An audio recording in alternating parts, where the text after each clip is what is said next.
Encounter, Sajid को कैसे encounter में ढेर किया गया। ये साजिद जो बताया जा रहा है भागने की कोशिश कर रहा था और ये भी बताया जा रहा है कि जो पुलिस है उसके ऊपर भी इसने फायरिंग करने की कोशिश की और इसके बाद साजिद का ये पक्का इलाज कर दिया गया योगी की पुलिस की ओर से। एक्शन में कैसे योगी आदित्यनाथ ने है, इस लगातार इन तस्वीरों से पता लगता है। ये साजिद जिसने पूरी सोची समझी प्लानिंग के तहत उन बच्चों का गला रेत कर हत्या कर दी। तो आपके मन में सवाल होगा कि आखिर हुआ क्या था। तो चलिए जरा मैं इस वक्त आपको बताती हूँ कि हुआ क्या था। सिलसिलेवार तरीके से इस पूरी वारदात की एक एक कहानी बताती हूँ कि आखिर किस तरह से दुकान बंद करके ये जो आरोपी है ये मासूमों के घर पर पहुंचता है पूरी साजिश के साथ। वो मासूम जिनको पता भी नहीं था, उनके घर वालों को भी नहीं पता था, घर पर मासूमों के पिता विनोद मौजूद नहीं थे। साजिश क्या थी? वो सीधे सीधे थी कि विनोद की परिवार की जान ले ली जाए। विनोद की पत्नी से 5,000 रुपए उधार मांगे गए। अपनी पत्नी की प्रेगनेंसी का बहाना बनाया गया साजिद की ओर से। विनोद को फोन कर पैसे मांगने की जानकारी दी गई उसकी पत्नी की ओर से। विनोद ने साजिद को पैसे देने के लिए अपनी पत्नी को कहा ठीक है भाई, हम आमने सामने रहते हैं, पता है, दे दो पैसे। यानी एक तरह से उनके मन में यह था कि इनकी मदद की जाए, लेकिन साजिश मन ही में पल रही थी साजिद के। साजिद ने विनोद को एक तरह से, विनोद की जो पत्नी है जब उसने पैसे दिए तो उसने कहा विनोद की पत्नी से कि मेरे लिए चाय बना लाइए।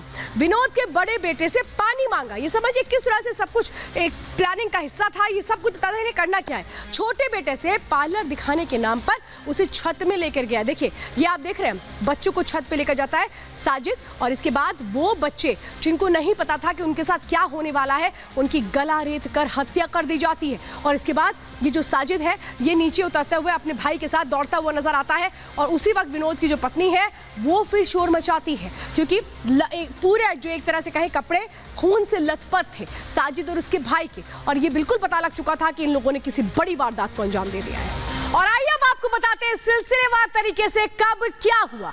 आप ये समझिए शाम का लगभग 7 बजने वाला था जब दुकान से बाहर निकला साजिद। इसके बाद क्या करता है वो? इसके बाद सीधा विनोद के घर पहुंच जाता है, यानी 7 बजे के लगभग घर पहुंचता है। इसके बाद 7:10 पर संगीता से 5,000 रुपए मांगता है। मेरी पत्नी की डिलीवरी है इस नाम पर। 7:15 बजे अब बड़े बेटे को पहली मंजिल पर लेकर के जाता है साजिद।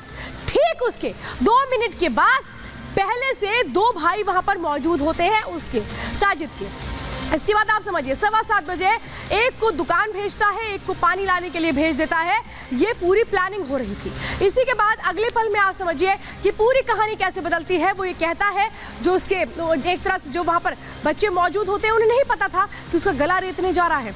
महज कुछ ही मिनटों में उनको मौत के घाट उतार देता है। ये पूरी की पूरी कहानी अगर आप देखेंगे तो सिर्फ और सिर्फ 15 मिनट की है। 15 मिनट पूरा खेल खत्म कर दिया जाता है और इसके बाद कैसे फरार होने की कोशिशें की जाती है। घर की छत पर लेकर के आता है बच्चों को, वहां पर वो कैसे 7:20 पर बच्चों को छत पे लेकर आता है और उसके बाद वहां पर उनकी हत्या कर देता है। इसके बाद 7:25 पर वहां से वो फौरन भागने की कोशिश करता है और उसके एक तरह से कहें कि फरार होकर के पूरी तरह से अपने आप को बचाने की कोशिश करता है। लेकिन आप अंदाजा लगाइए वहां 7:30 बजे पुलिस पहुंच जाती है बिना देर करे। जैसे ही पुलिस को जानकारी मिलती है और इसके बाद रात 10 बजे साजिद का एनकाउंटर कर दिया जाता है। यानी 3 घंटे के अंदर पूरी की पूरी कहानी जो खत्म होती है, इंसाफ मिल जाता है। ये है योगी का सिस्टम जो 3 घंटे में इंसाफ कर देता है। जैसा साजिद को एनकाउंटर करके बता दिया गया कि आखिर योगी की पुलिस काम कैसे करती है। और अब आपको बताते हैं वो रिपोर्ट जिसमें ये तमाम खुलासे हुए हैं कि आखिर इसके पीछे की कहानी क्या थी। अलग अलग थ्योरीज निकलकर सामने आ रही है। रिपोर्ट देखिए।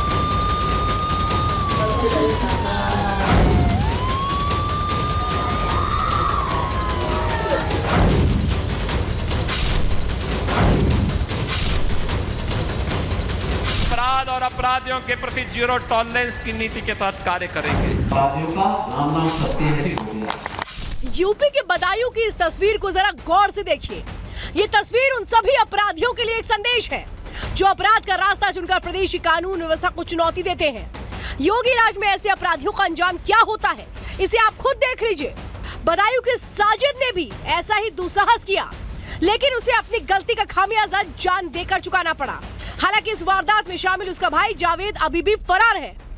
रिपब्लिक भारत उस जगह पर मौजूद है जहां पर साजिद का एनकाउंटर किया गया। बताया जा रहा है कि इन्हीं झाड़ियों और इन्हीं खेतों के बीच में से एक शख्स जिसके कपड़ों पे बहुत सारा खून लगा हुआ है वो यहां से गुजर रहा है। पुलिस टीम तुरंत मौके पर पहुंचती है और जिस तरीके से पुलिस ने भी बताया कि साजिद ने पुलिस पर फायरिंग करना शुरू किया जब पुलिस ने उसको घेरने की कोशिश की और जब जवाबी कार्रवाई की गई तो पुलिस के मुठभेड़ से जो साजिद है उसका एनकाउंटर यहां पर हुआ है। साजिद ने जब अपने पड़ोसी के घर में घुसकर उनके 2 मासूमों की निर्ममता से हत्या की तो उसने सोचा भी नहीं होगा कि इस वारदात के महज 3 घंटे के बाद ही उसका भी खेल खत्म हो जाएगा। जरा सोचिए कि आपका कोई पड़ोसी आपके घर आकर मदद मांगे और आप मदद भी कर दे, उसके बावजूद भी वो आपके बच्चों को मार दे, तो आप क्या कहेंगे? हमें जावेद की मौत चाहिए। जैसे हमारे 2 बच्चे गए, हमें वो भी 2 एक हुआ, दूसरे की भी मौत चाहिए। जैसे हमारे बच्चे गए तड़प तड़प के मरे तो ऐसे वो भी मरना चाहिए। मुझे इंसाफ चाहिए, इंसाफ चाहिए। एनकाउंटर हुआ है, हमारे तो भैया सजा मिलनी चाहिए। जैसे हमारे बच्चे गए हैं, हमें तो जब पता चले कहीं निकल। मेरे दिल में मेरी सब्जी बना डाली मेरे बच्चे की, मैं क्या बताऊं। बदायूं की शैतान के खौफनाक वारदात से न सिर्फ 2 बच्चों की जान गई बल्कि पड़ोसी जैसे भरोसे के रिश्ते का भी कत्ल हो गया। इस वारदात के बाद से बदायूं हिल उठा है। चारों तरफ विरोध प्रदर्शन और तोड़फोड़ होने लगी। नाराज लोगों ने साजिश के सैलून को तहस नहस कर दिया। बदायूं में तेजी से बढ़ रहे तनाव को देखते हुए पुलिस और प्रशासन के अधिकारियों ने कमान संभाली। इलाके में भारी फोर्स को तैनात कर लोगों को बड़ी मुश्किलों से समझा बुझाकर शांत कराया गया। जो तहरीर हमें मिली है उसमें बताया गया कि जावेद साथ में आया था और तहरीर के आधार पर ही हम अपनी विवेचना कर रहे हैं, जांच कर रहे हैं। अगर हम जैसे हमें कुछ नई जानकारी मिलेगी हम आपको साथ शेयर करेंगे।